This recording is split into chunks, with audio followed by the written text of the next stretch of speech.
The intelligence agents were hand-selected for their operation. The commanding officer informed them that they'd be operating deep undercover and that if anything happened that would compromise the security of their mission, he couldn't guarantee that they would be returning home safely. Nevertheless, despite that warning, every single one of them accepted the mission. They were focused and they were prepared when they slipped into enemy territory under cover of night. They all remained undetected on their way to the first checkpoint and were safe and secure when the clandestine operation got underway. The agents spent weeks in enemy territory, and in the end, all of them were extracted safely, with no damage to equipment or personnel. By the time the operation was complete, it was universally judged to have been a resounding success, even by Israel's enemies, who hated to admit it, but grudgingly conceded the point. When the agents returned home, they brought with them a substantial tranche of actionable intelligence about the breadth and preparedness of enemy forces and timely topographical information about the area they controlled. I'm speaking, of course, about this week's Torah portion, in which we hear the story of the 12 spies, the hand-picked undercover officers sent by Moses to gather intelligence about the land of Canaan and the hostile armies entrenched there. The data that were gathered by the biblical spies' daring reconnaissance mission would help Moses and the leaders of the Israelite nation determine whether they could realistically expect to succeed militarily in the mission with which they had been charged by God to make a permanent and secure home for themselves and their descendants in the Promised Land.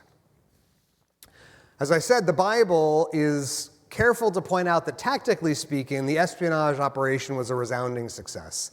The spies came back with detailed reports about the Canaanite armies, the terrain on which they were stationed, even notes about the agriculture and weather patterns of the Promised Land.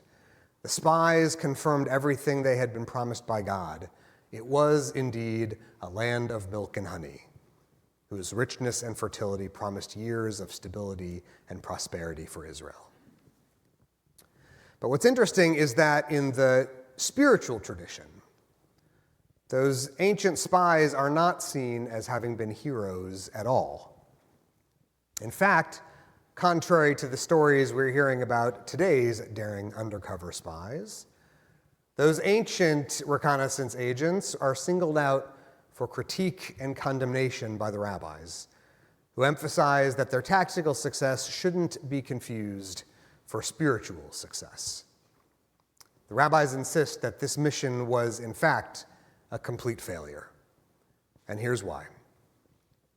In addition to the good news that the Israelite reconnaissance unit brought back about the territory, they also delivered reports about the Canaanite armies. These reports were somewhat less optimistic, and they were shared solemnly with the rest of the community. The enemy forces are large and powerful. They're hunkered down in a terrain that is difficult to navigate. They're well armed and well prepared, and they seem to be confident that they will get the better of us if we face them in combat. The people, predictably, respond with fear and panic. They lose heart. They refuse to move forward. They go so far as to demand from Moses that he permit them to return to slavery in Egypt, where life may have been difficult, but at least no one was trying to kill them there. God hears the Israelites' reaction and responds, first with anger, and then with a deep, pained disappointment. God tells them their lack of heart is a far greater liability to the people than any military vulnerability or strategic shortcoming. And it is, God says, an existential liability of the most serious caliber. If you don't think you'll make it in the Promised Land, God tells them, to be honest, I don't think you will either.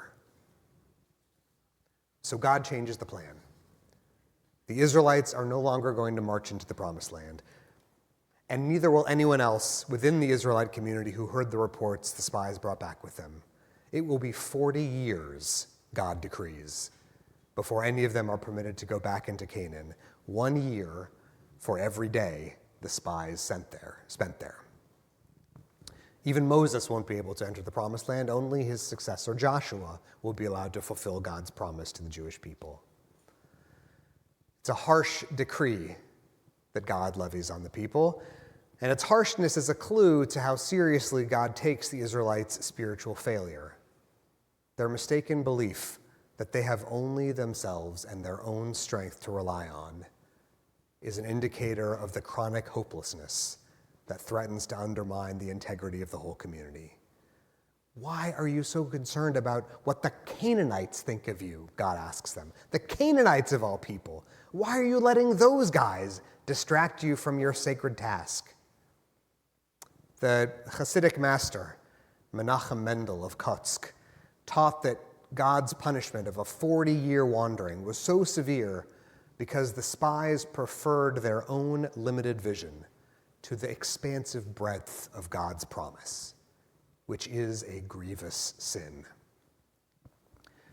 Our spiritual heritage as Jews forbids us from underestimating our own potential.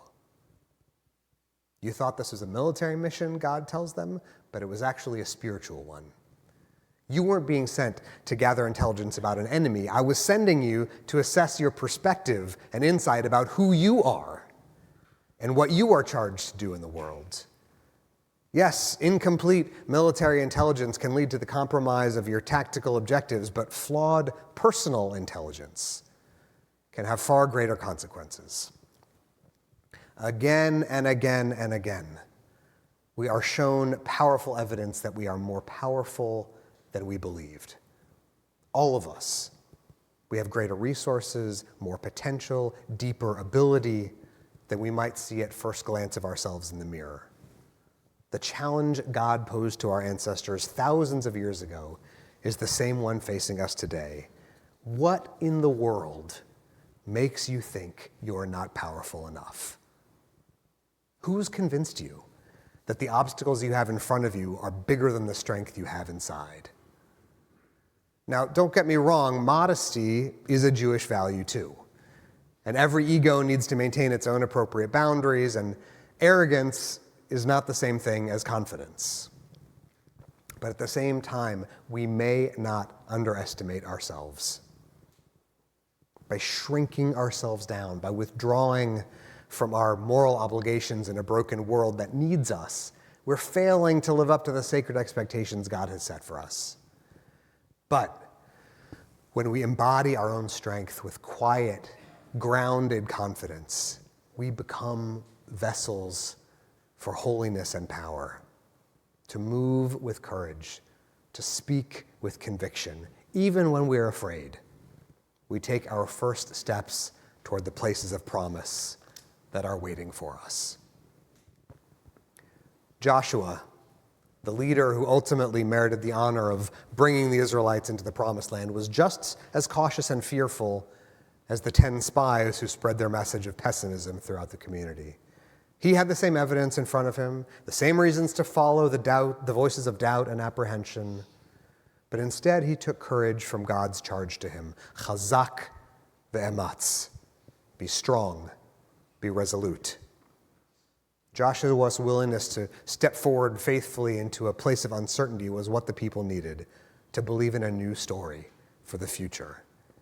And we can do the same thing when we feel doubtful and unsure. Every Shabbat, every week, even during a tough week like this one, every Shabbat is a little taste of the promised land, a hint of sweetness that suggests something magnificent held in store for us. This Shabbat, see if you can let that sweetness linger. Consider, how have we been holding ourselves back? What would change if we trusted a bit more in our capacity to grow, to lead, to take a big, brave step forward into the unknown? Because when we find the right answers to those questions, then we ensure that God's promises are not relegated to history or mythology. They come alive in the present. They take root in us, and they blossom into a future that is worth marching toward. Folks, we are a people of incalculably bright potential and a boundless, timeless destiny. So many times we're held back only by our own fear and uncertainty. But all of us have more inside us than we know.